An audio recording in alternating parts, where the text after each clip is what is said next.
खैरतल से अनिल कुमार एसपी हमारे साथ जुड़ चुके हैं। अनिल जी, पीला पंजा चलाया जा रहा है बीफ मंडी को लेकर के, किस तरह से एक्शन आप ले रहे हैं?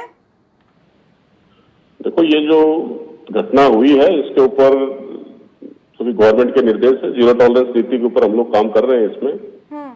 और जो भी क्रिमिनल्स है उनका आइडेंटिफिकेशन किया जा रहा है, एफआईआर इसके दर्ज हो गई है और जो भी क्रिमिनल्स इसके अंदर आइडेंटिफाई हुए हैं उनका जो भी अवैध काम है, चाहे सिवाय तक भूमि पे उन्होंने कब्जा करके खेती कर रहे हैं, अवैध कनेक्शन ले रखे हैं, अवैध कोई निर्माण किए हुए हैं, अवैध इलीगल बोरिंग की हुई है, उन सभी के ऊपर हम डिटेल के अंदर उनको आइडेंटिफाई करके उसके ऊपर कार्रवाई की जा रही है। सर, खैरतल अलवर जिले के कई जो मेवाती इलाके हैं वहां पर बीफ मंडी की खुलेआम मंडियां लगाने और सोशल मीडिया के जरिए जो होम डिलीवरी है वो भी की जा रही थी, क्या कुछ पता चला होम डिलीवरी करने वालों का?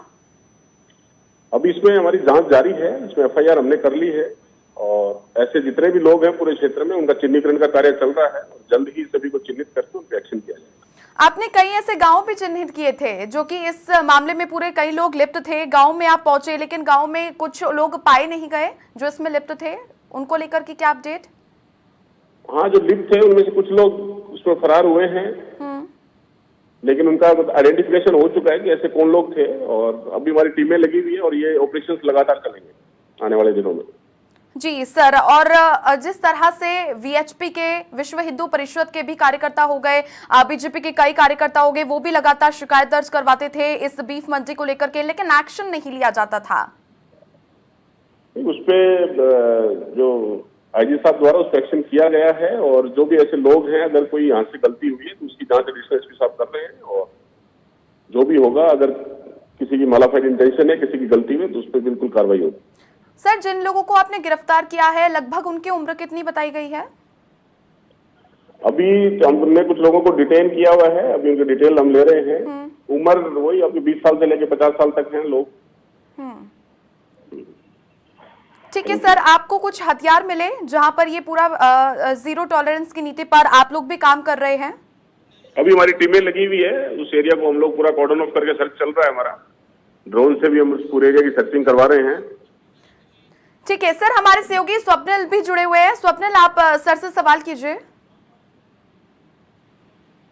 अनिल जी, देखिए करीब कितने समय से ये सब कुछ चल रहा था और दूसरी बात ये कि देखिए चूंकि मुख्यालय से दूर है, पुलिस के पहुंचने तक लोग आगे इंफॉर्मेशन दे देते थे और आप जब वहां पर कार्रवाई के लिए पहुंचते भी होंगे तो बहुत कुछ छिपा दिया जाता था, इसे क्रैक करना कितना मुश्किल रहा?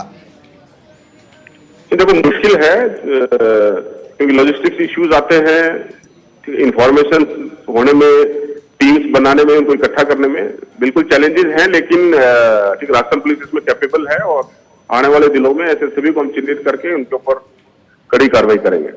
तो क्या किसी तरह की कोई मिलीभगत की बात एडमिनिस्ट्रेटिव लेवल पर या कानून व्यवस्था के लेवल पर भी आ रही है? क्योंकि सुनने में आ रहा है आईजी उमेश चंद दत्ता ने भी कुछ एक्शंस लिए हैं। प्राइमा फेसाई की हर एरिया थाना क्षेत्र में बीट्स आपकी निर्धारित होती हैं, बीट्स में आपको काम करना होता है, वहां अगर कोई लीगल एक्टिविटी है तो बीट अधिकारी के नॉलेज में होनी चाहिए। तो प्राइमा फेसाई उनकी गलती मानते हुए आईजी साहब ने उनको सस्पेंड किया है और उसकी जांच एडिशनल एसपी साहब कर रहे हैं, उसमें जो भी निकल के आएगा उसके बाद में अग्रिम कार्रवाई होगी। तो अवशेष जो जांच के लिए भेजे गए थे ये कंफर्म कर लिया गया है कि वो गौमास ही है? उसमें टाइम लगेगा, अभी एफएसएल के लिए सैंपल जाएंगे वो, उसमें टाइम लगेगा क्योंकि, लेकिन उनके जो अवशेष मिले हैं वो प्राइमा फेसाई देखने से ही लग रहा है कि वो गौमास है। अच्छा, ये कोई एक दो लोगों का, 3 लोगों का काम तो नहीं होगा, इसके पीछे पूरा रैकेट होगा? क्योंकि सुनने में तो ये भी आ रहा है कि भाई लोग फोन करके होम डिलीवरी भी करवाया करते थे, क्या इसके पीछे कोई सच्चाई है? देखो, वो सारी जांच का विषय है, वो सारी चीज इन्वेस्टिगेशन में आ जाएगी। हमारी तरफ से यही है कि टीमें लगी हुई हैं, पूरे एरिया को हम लोग कॉम्बिंग कर रहे हैं, ड्रोन से पूरे एरिया का हम लोग सर्वे कर रहे हैं और जो भी कहीं भी मतलब इलीगल एक्टिविटी किसी भी टाइप की पाई जा रही है उसके अंदर रेवेन्यू और पुलिस दोनों लग के, जहां भी इन्होंने कोई जमीन पे अवैध कब्जा करके या फिर सरकारी जमीन में खेती की हुई है या कहीं उन्होंने अवैध कब्जा किया हुआ है, कोई लीगल बोरिंग है, कोई लीगल कनेक्शंस हैं, तो सारे डिपार्टमेंट की एक संयुक्त कार्रवाई अभी इसमें चल रही है और ये आने वाले दिनों में कंटिन्यूस चलेगी। सर, ये इस कार्रवाई के दौरान भी क्या और भी चीजें मिल रही हैं? और दूसरी बात ये कि जिन लोगों को हिरासत में लिया गया है वो पूछताछ में राज उगल रहे हैं, क्या उगल रहे हैं मत बताइए, लेकिन कुछ बता रहे हैं। अभी चल रहा है, अभी इन्वेस्टिगेशन का पार्ट है, वो मैं आपको नहीं बता सकता। बाकी कार्रवाई अभी मौके पे चल रही है।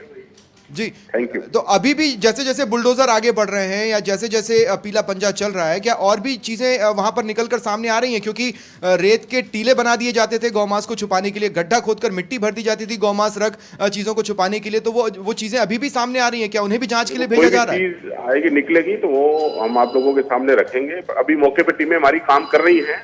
अभी इतना जल्दी मैं आप लोगों को नहीं बता सकता कि वहाँ क्या क्या मिल रहा है। सर बस एक टीमें काम अंतिम कर रही सवाल हैं। मैं आपसे ले रहा हूं, आप थोड़ा सा पेशेंस के साथ इस बात का जवाब दे दें। देखिए चूंकि बहुत सेंसिटिव मामला है, इसलिए मैं पूछना चाहता हूं कि आप तो और भी तो ऐसे कई डायमेंशंस होंगे जिन पर आप नजर रख रहे होंगे।